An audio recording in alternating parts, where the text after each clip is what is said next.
ये कहानी है याकूब की, एक कारीगर जिसके लिए उसकी 3 बेटियां रेशमा, जूही और चांदनी उसकी दुनिया थीं। लेकिन उसकी सबसे छोटी बेटी चांदनी सिर्फ खूबसूरत ही नहीं बल्कि बला की समझदार और नन्ही सी जिद्दी थी। गांव वाले कहते उसकी आंखों में तारे बसते हैं और दिल में जंगल का जादू।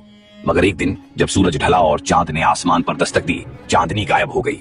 न जंगल ने उसका सुराग दिया, न गांव की गलियों ने। याकूब का दिल टूट गया और उसकी बेटियों की हंसी सन्नाटे में बदल गई। क्या हुआ था चांदनी के साथ? क्या जंगल ने उसे निगल लिया या कोई अनोखा राज उसके पीछे छुपा था?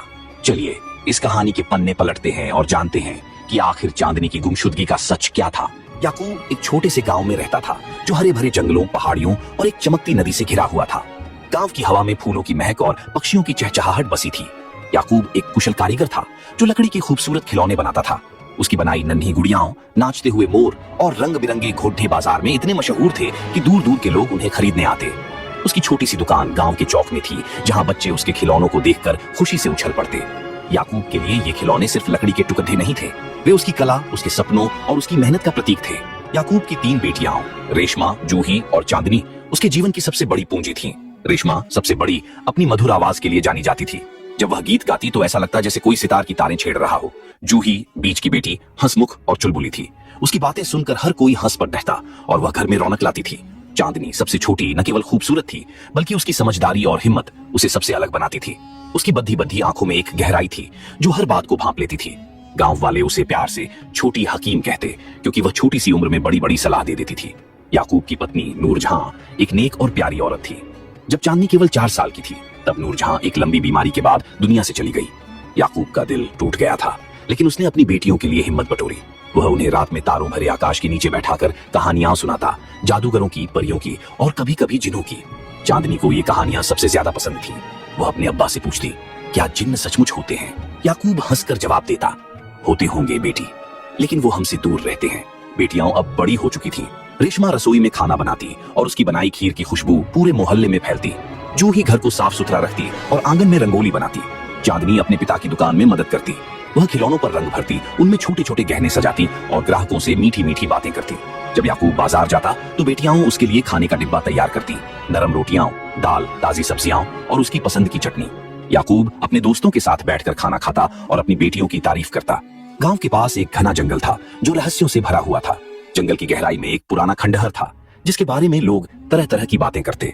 कुछ कहते कि वहां रात को अजीब अजीब सी आवाजें आती हैं, जैसे कोई फुसफुसा रहा हो। कुछ का मानना था कि खंडहर में एक जिन्न रहता है जो कभी इंसानों को डराता है तो कभी उनकी मदद करता। गांव के बुजुर्ग बच्चों को डराते, जंगल में मत जाना वरना जिन्न तुम्हें ले जाएगा। याकूब भी अपनी बेटियों को हिदायत देता, जंगल की तरफ कभी अकेले मत जाना, वहां का रास्ता खतरनाक है। रेशमा और जूही डर के मारे जंगल का नाम सुनते ही चुप हो जाती, लेकिन चांदनी का मन उस जंगल को देखने के लिए बेचैन रहता। वह सोचती, क्या पता जंगल में कोई अनोखा राज छुपा हो। एक दिन गांव के सरपंच ने याकूब को बुलाया। सरपंच का बेटा शादी कर रहा था और वह चाहता था कि याकूब उसके लिए खास खिलौने बनाए, लकड़ी के नाचते हुए जोड़ जो शादी के जश्न में मेहमानों का मन मोह ले। याकूब ने हामी भरी, लेकिन उसे कुछ दिन गांव से बाहर रहना पड़ता। उसने अपनी बेटियों को बुलाया और कहा, मुझे कुछ दिन के लिए बाहर जाना है, तुम लोग घर का ध्यान रखना, एक दूसरे का साथ मत छोड़ना और जंगल की तरफ बिल्कुल मत जाना। रेशमा ने कहा, अब्बा आप फिक्र मत करो, हम सब संभाल लेंगे। जूही ने हंसते हुए कहा, और जल्दी वापस आना वरना आपकी खीर कौन खाएगा। चांदनी ने चुपके से मुस्कुराया, लेकिन उसका मन जंगल की सैर करने को बेकरार था। याकूब के जाने के बाद घर में सन्नाटा सा छा गया। रेशमा और जूही अपने कामों में व्यस्त थीं। चांदनी ने सोचा, ये मौका है जंगल देखने का, अगर मैं अब नहीं गई तो शायद कभी न जा सकूं। उसने अपनी बहनों से कहा, मैं थोड़ा बाहर टहलने जा रही हूँ, जल्दी लौट आऊंगी। रेशमा ने कहा, ज्यादा दूर मत जाना और सूरज डूबने से पहले घर आ जाना। चांदनी ने हाँ में सिर हिलाया, लेकिन उसका इरादा कुछ और था। उसने एक छोटी सी टोकरी ली जिसमें उसने 2 रोटियां, एक मटकी में पानी और एक छोटा सा चाकू रखा। फिर वह चुपके से जंगल की ओर चल पड़ी। सूरज ढल रहा था और जंगल की हवा में ठंडक बढ़ रही थी। पेड़ों की टहनियां हवा में हिल रही थीं और उनके बीच से सूरज की किरणें जमीन पर टिमटिमा रही थीं। चांदनी का दिल जोर जोर से धड़क रहा था, लेकिन उसने हिम्मत बटोरी। वह सोच रही थी, मैं बस थोड़ा आगे जाकर देखूंगी, अगर कुछ गलत लगा तो तुरंत वापस चली जाऊंगी। कुछ देर चलने के बाद वह एक पुराने खंडहर के पास पहुंची। खंडहर की दीवारें आधी टूटी हुई थीं और उन पर काई जमी थी। वहां एक विशाल बरगद का पेड़ाच था जिसकी जड़ें जमीन में गहरे तक फैली थीं और उसकी शाखाएं आसमान को छूती थीं। खंडहर के पास एक छोटा सा तालाब था जिसका पानी इतना साफ था कि उसमें चांद का प्रतिबिंब दिखता था। चांदनी ने टोकरी जमीन पर रखी और खंडहर की ओर देखने लगी। उसे लगा जैसे कोई उसे देख रहा हो। उसने चारों तरफ नजर दौड़ाई, लेकिन वहां कोई नहीं था। उसका मन डरने लगा। लेकिन उसने खुद को समझाया, चांदनी तू बेकार डर रही है, यहाँ तो सिर्फ पैडच और पत्थर हैं। तभी हवा में एक ठंडी सिहरन दौड़ थी। बरगद के पेड़ की पत्तियां जोर जोर से हिलने लगी और एक चमक के साथ एक आकृति प्रकट हुई। वह एक लंबा सुंदर नौजवान था। उसके कपंधे रेशम जैसे चमक रहे थे और उनके किनारों पर सुनहरी कढ़ाई थी। उसकी आंखें आग की तरह चमक रही थीं और उसके चेहरे पर एक रहस्यमयी मुस्कान थी। चांदनी डर के मारे पीछे हट गई। उसने हिम्मत जुटाकर पूछा, तुम कौन हो? यहाँ क्या कर रहे हो? नौजवान ने गहरी मखमली आवाज में कहा, मैं जफर हूँ, इस जंगल का जिन्न। मैं यहाँ सदियों से रहता हूँ, ये मेरा इलाका है। तू कौन है जो बिना इजाजत मेरे जंगल में घुस आई? चांदनी का गला सूख गया, लेकिन उसने हार नहीं मानी। उसने जवाब दिया, मेरा नाम चांदनी है, मैं गांव की रहने वाली हूँ। मैं सिर्फ जंगल देखने आई थी, मुझे नहीं पता था कि यहाँ कोई रहता है। अगर तुम्हें बुरा लगा तो मैं अभी चली जाऊंगी। जफर ने चांदनी को गौर से देखा। उसकी मासूमियत, उसकी साफ आवाज और उसकी नन्ही सी हिम्मत ने उसे प्रभावित किया। वह बोला, तू डरती नहीं है, ये मुझे अच्छा लगा। ये जंगल खतरनाक है, लेकिन तू बिना डरे यहाँ तक आ गई। बता, तू यहाँ क्यों आई? चांदनी ने सच बता दिया, मुझे बचपन से जंगल की कहानियां सुनने का शौक है। मेरे अब्बा कहते थे कि यहाँ जिन्न रहते हैं। मैं बस जानना चाहती थी कि क्या ये सच है। जफर की आंखों में एक चमक आई। वह हंस पड़ा और उसकी हंसी में एक अजीब सी मिठास थी। वह बोला, अब तू मुझे देख चुकी है, अब क्या करेगी? चांदनी ने कहा, मैं घर जाऊंगी और अपनी बहनों को बताऊंगी कि जिन्न सचमुच होते हैं। जफर ने उसे गंभीरता से देखा और कहा, अगर तूने किसी को मेरे बारे में बताया तो मैं तुझे ढूंढ लूंगा, लेकिन अगर तू मुझसे दोस्ती करे तो मैं तुझे इस जंगल के सारे राज दिखाऊंगा। तुझे ऐसी चीजें दिखाऊंगा जो तूने कभी सपने में भी नहीं देखी। चांदनी ने जफर की बातें सुनी। उसका मन डर और उत्साह के बीच झूल रहा था। उसने सोचा, ये जिन्न बुरा नहीं लगता, शायद इसकी बातों में कोई नुकसान न हो। उसने कहा, ठीक है, मैं तुमसे दोस्ती करूंगी, लेकिन मुझे अब घर जाना होगा। मेरी बहनें इंतजार कर रही होंगी। जफर ने मुस्कुराकर एक छोटा सा चमकदार पत्थर चांदनी को दिया। पत्थर नीले रंग का था और उसमें तारों जैसी चमक थी। उसने कहा, इसे अपने पास रख, जब भी तुझे मुझसे मिलना हो इस पत्थर को रगद दचना, मैं तुरंत आ जाऊंगा। चांदनी ने पत्थर लिया और घर की ओर चल पड़ थी। रास्ते में उसका मन उलझन में था। वह सोच रही थी, क्या मैंने सही किया? क्या जफर पर भरोसा करना ठीक है? जब वह घर पहुंची तो रेशमा और जूही उसे देखकर गुस्सा हो गई। रेशमा ने कहा, तू कहां चली गई थी? हमें कितनी चिंता हुई। जूही ने चुटकी लेते हुए कहा, लगता है तू किसी राजकुमार से मिलने गई थी। चांदनी ने हंसकर बात टाल दी। उसने जंगल की बात नहीं बताई, लेकिन उस रात वह पत्थर को अपने तकिए के नीचे रखकर सोई। पत्थर की चमक उसे जफर की आंखों की याद दिला रही थी। अगले दिन चांदनी का मन फिर बेचैन हो गया। उसने सोचा, जफर ने कहा था कि वह मुझे जंगल के राज्य दिखाएगा। अगर मैं नहीं गई तो शायद ये मौका फिर न मिले। उसने रेशमा और जूही से कहा कि वह गांव की सहेली से मिलने जा रही है। फिर वह चुपके से जंगल की ओर निकल गई। खंडहर के पास पहुंचकर उसने पत्थर रगड़ा। एक चमक के साथ जफर प्रकट हो गया। वह आज और भी शानदार लग रहा था। उसके कपड़ों पर चांदी की कढ़ाई थी और उसकी मुस्कान में एक अलग सी गर्मी थी। जफर ने कहा, चल, आज मैं तुझे अपने जंगल का सबसे खूबसूरत हिस्सा दिखाता हूँ। उसने चांदनी का हाथ थामा और एक पल में वे जंगल के गहरे हिस्से में पहुंच गए। वहां एक झरना था जिसका पानी इंद्रधनुष की तरह चमकता था। झरने के पास रंग बिरंगे फूल खिले थे जिनकी खुशबू हवा में तैर रही थी। जफर ने एक फूल तोड़ना चांदनी के बालों में लगाया और कहा, ये फूल तुझ पर बहुत अच्छा लगता है। चांदनी शर्मा गई। उसने कहा, ये जगह तो जादुई है, क्या ये सब तुमने बनाया? जफर ने हंसकर कहा, ये जंगल मेरी दुनिया है, मैं यहाँ हर चीज को अपने हिसाब से ढाल सकता हूँ। उसने चांदनी को एक पेड़च दिखाया जिसके फल सुनहरे थे। उसने एक फल तोड़ना चांदनी को दिया। फल इतना स्वादिष्ट था कि चांदनी की भूख और थकान पल में गायब हो गई। जफर ने उसे जंगल के और भी राज दिखाए। एक गुफा जहाँ रात में तारे जमीन पर उतर आते थे, एक तालाब जिसका पानी गीत गाता था और एक पहाड़ थी जहाँ से सूरज की किरणें इंद्रधनुष बनाती थीं। दिन बीतते गए और चांदनी और जफर की दोस्ती गहरी होती गई। चांदनी हर दिन जंगल जाती और जफर उसे नई नई जगहें दिखाता।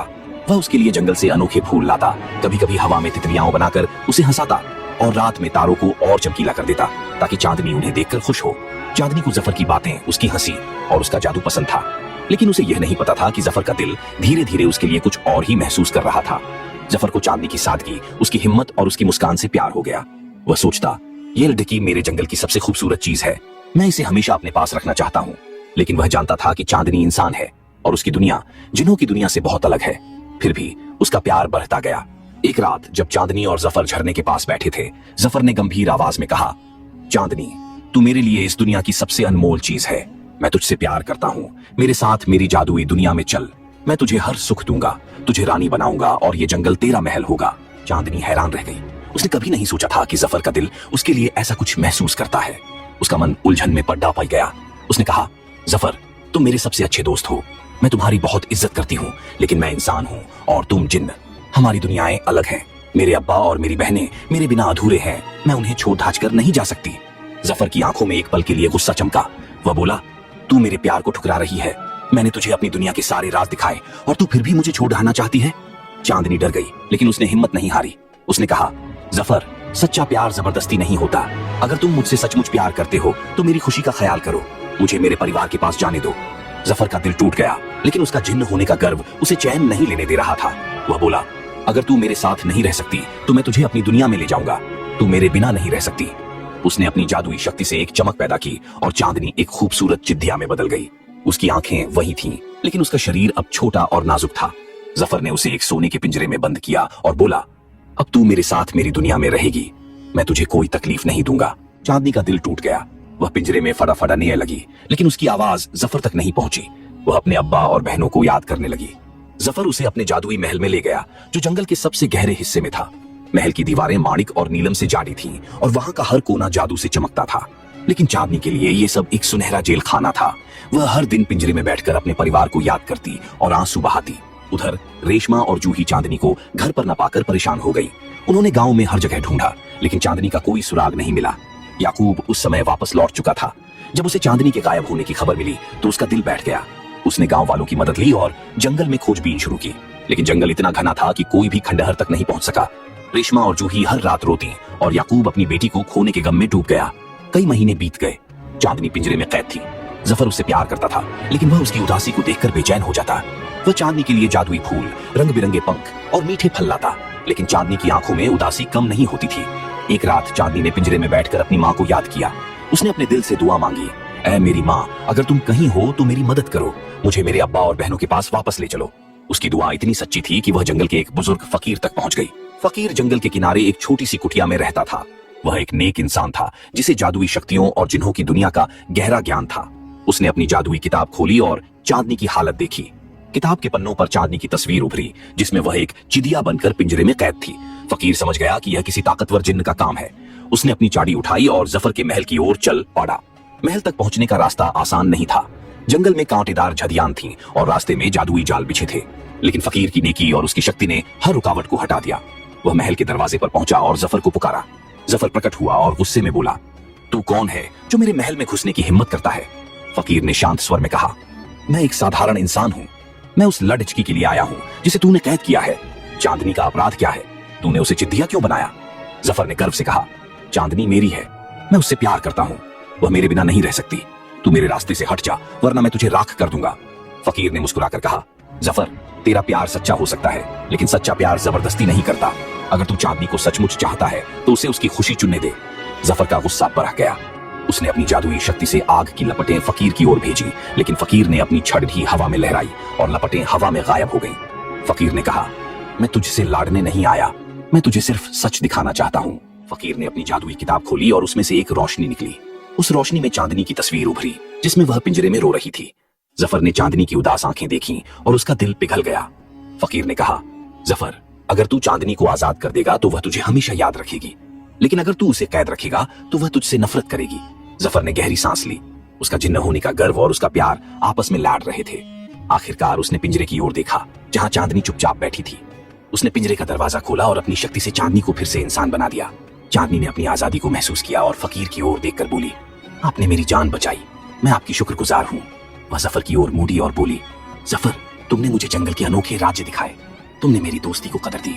मैं तुम्हें हमेशा एक दोस्त के रूप में याद रखूंगी, लेकिन मेरा घर मेरे अब्बा और बहनों के पास है, मुझे उनके पास जाना है। जफर की आंखों में आंसू थे। उसने कहा, चांदनी, मैंने गलती की। मैंने सोचा था कि मैं तुझे अपने पास रखकर खुश रख सकता हूँ, लेकिन अब मुझे समझ आया कि सच्चा प्यार आजादी देता है। जा, अपनी दुनिया में खुश रह, लेकिन एक वादा कर, मुझे कभी कभी याद करेगी। चांदनी ने मुस्कुराकर कहा, जफर, मैं तुम्हें कभी नहीं भूलूंगी, तुम मेरे सबसे अनोखे दोस्त हो। फकीर ने चांदनी को जंगल के किनारे तक पहुंचाया। वहां याकूब, रेशमा और जूही उसे ढूंढ रहे थे। चांदनी को देखकर याकूब की आंखें भर आईं। उसने अपनी बेटी को गले लगाया और कहा, मेरी बेटी, तू कहां चली गई थी? मैंने तुझे खोने का डर देख लिया। रेशमा और जूही भी चांदनी से लिपट गईं। चांदनी ने अपनी सारी कहानी सुनाई, लेकिन जफर का नाम नहीं लिया। उसने सिर्फ इतना कहा कि एक फकीर ने उसे जंगल में बचाया। याकूब ने फकीर का शुक्रिया अदा किया और उसे अपने घर बुलाया। फकीर ने मुस्कुराकर कहा, मुझे कुछ नहीं चाहिए, बस इतना वादा करो कि अपनी बेटियों का हमेशा ध्यान रखोगे। इसके बाद चांदनी ने जंगल जाना छोड़ दिया। वह अपने अब्बा और बहनों के साथ खुशी खुशी रहने लगी, लेकिन कभी कभी जब वह अकेली होती तो वह उस नीले पत्थर को देखकर मुस्कुरा देती जो जफर ने उसे दिया था। जफर जंगल में वापस लौट गया। वह चांदनी की याद में हर रात तारों को और चमकीला करता और जंगल के फूलों को उसकी मुस्कान जैसा खूबसूरत बनाता। गांव में चांदनी की हिम्मत और समझदारी की कहानी मशहूर हो गई और लोग उसे जंगल की रानी कहने लगे। अगर आपको ये वीडियो अच्छा लगा हो तो लाइक जरूर करें, कमेंट में बताएं कि कहानी कैसी लगी और अपने दोस्तों के साथ शेयर करना मत भूलिए।